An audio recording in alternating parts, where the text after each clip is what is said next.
What's going on, guys? This is Aussie Van Man. How y'all doing today? See all the beautiful hot air balloons in the background here. Sun is setting, we are losing light. I've been quite busy after work today, so getting some things together. Now, what are we here for today?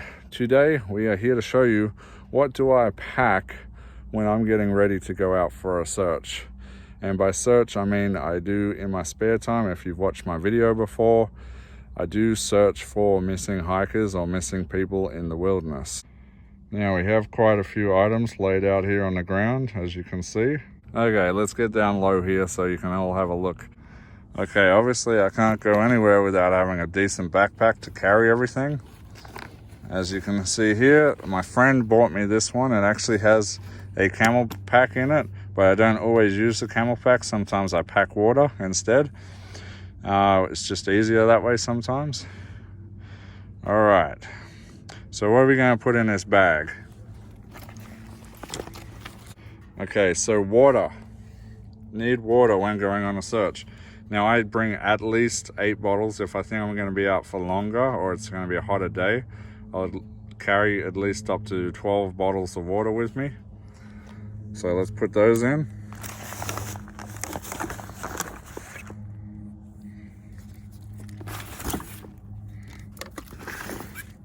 It's very important to stay hydrated out there, guys. When you're looking for a missing person, you don't want to become the next missing person.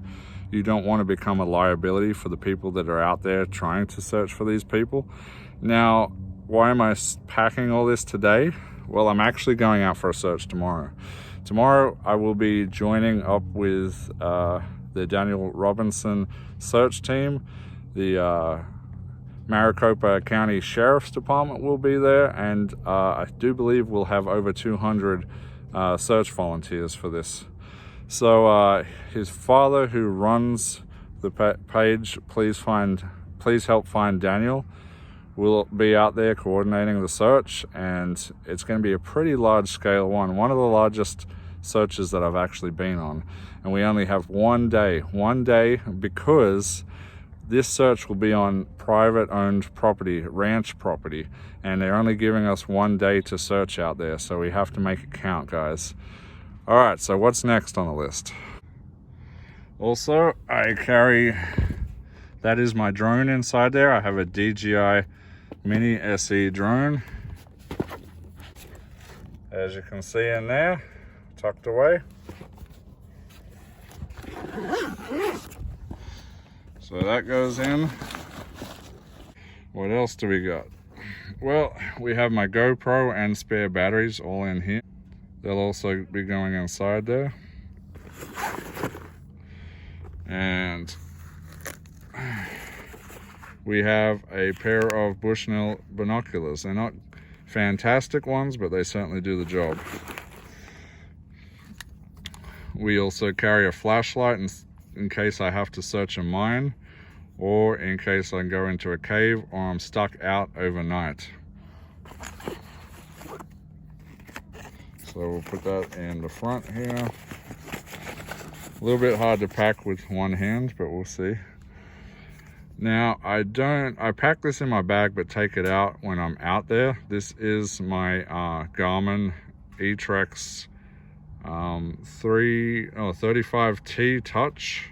It's got a touch screen on it. It's a GPS, and this tracks everywhere I go, so I can mark off where I have searched for future reference and make sure that I do not get lost out there.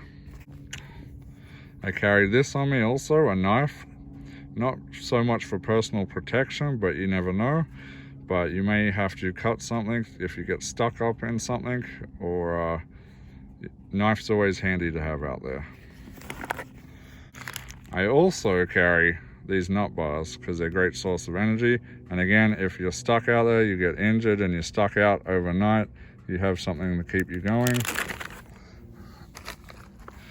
And of course, I always carry a Mountain House adventure meal because I'll usually stop at the halfway point and sit down and have this.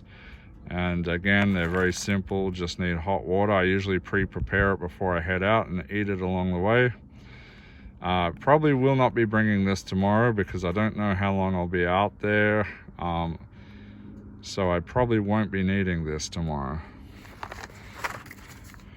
This is a pole for my GoPro, and I'll be using that to record, and I'll be bringing that out tomorrow with me also. This obviously is holstered to my side. That's my Glock 9mm. That is for personal protection. We do have mountain lions out in the desert and other various animals that may hurt you, so that is for protection. Of course, we need a hat to keep the sun out. There's my Aussie Van Man hat, if you haven't seen it before. We need a good set of hiking boots. I get these from the army or the military surplus, and I buy them brand new. Very good brand, Bates brand. I have 2 pairs of these. Now clothing, tomorrow I'll be repping my Nomad News Now shirt, because some of this I might actually put on the Nomad News Now channel. A warm layer because it may be cold in the morning, but it will get hot, so eventually I'll take that off. I like to wear this one because it's bright and I can use it in case I'm in trouble. People will be able to spot me easily. A nice pair of jeans because there are cactus out there. I don't want to get stuck up wearing shorts like this. So a nice rough pair of jeans. Same goes for the hiking boots. That protects you. Really can't go out there in tennis shoes. I went out there in sneakers in the early days and the cactus goes straight through into your foot. So some of the things that you want to make sure you're doing out there: A, stay hydrated, have protection from the sun. I'll usually try to put some sunscreen on before I go out there. Also, you want to make sure that you have a backup. So always tell somebody that you're going out there, when you're going out there, and when you're expected back, especially if you're going out on your own. This time I shouldn't actually have a problem because we have over 200 people out there and we're going to be doing line grid searches, so side by side. So there should not be a problem. But it's always good to have a backup in case you get separated. Always tell someone, tell them as soon as you get back so they're not worried. Some of you out there might have a bit more money and you can actually get emergency beacons for if you get stuck out there or injured. They are good investment, but they can be quite pricey at the same time. Now, another thing I would say is always be prepared. Research your maps of the area before you go out there. Have a GPS or have knowledge how to read a map and have a map with you and a compass. It always pays off to protect yourself before you go out trying to search for others, because again, you do not want to become the next liability that everyone's out there risking their necks to search for. Now, there is one thing I forgot and I will be bringing it. Let's just grab it out right now. Okay, so the final thing, and it's definitely going to prove a vital piece of equipment in a search when you're in a group with others: an FRS radio. This is a Midland. I got the slightly nicer one. I like the camo on it, but honestly, they all do pretty much the same. I have cheaper ones as well, but I do like this one. It has rechargeable batteries in it and a little docking station I can hook up to my cigarette lighter. Being in such a large group, we will be on channel 8 tomorrow, and I'll be able to talk amongst the group. If something is spotted or if there's an injury or somebody goes missing, we can jump on this and be on it and talk back to base. Another thing that I can carry with me sometimes that I will not be carrying this time because it's virtually mostly flat ground and we'll have, again, other people with us. I do have a gas detector. Now, with the gas detector, guys, that is mostly for going down into mine shafts and caves and stuff. The air quality can be very low and poor in there. There's been a few mine shafts that are partially collapsed that I've gone into and are absolutely full of bat feces, and it's pretty gross. Air quality wasn't great in there, so I invested in a gas detector or CO2 detector, so I know that I'm not walking into a death trap. Now, there is one other thing that I have on my vehicle that is very good when you're out in the vehicle. If you do make it back to your vehicle, say you have a breakdown, the FRS radios only reach so far, so I have also this. So as you can see, mounted to my front bumper, I have this big, tall 6-foot antenna. And what does that go to? As you can see right there, that is a Cobra 19 Mini, a little CB radio that I have hooked up here.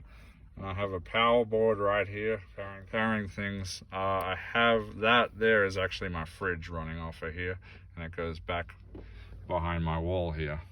So hopefully that gave you a little bit of insight on the kind of gear that I take with me on these searches and the kind of preparedness that you need when you're going out into the wilderness. Even if you're not out doing searches like I do, it is always a good idea to be prepared. If you're going out for a hike, I used to go out hiking out in these deserts with nothing but a water bottle and, you know, as I said, sneakers. And it used to tear me up. I used to get seriously dehydrated. Growing up in Australia, that's just how I did it. And I always knew my way around. But honestly, now that I've learned a whole lot more about how people go missing, what happens to them, it's really, really a bad idea. And very easily, I could have become one of those statistics. So guys, again, always be prepared. Do your research. Research better ways you can survive out in these desert areas or even out in the woods. It can get quite cold or snowy out there sometimes. It is winter right now, so right now northern Arizona is actually having blizzards, and they're in stay-in-place effect warnings up north.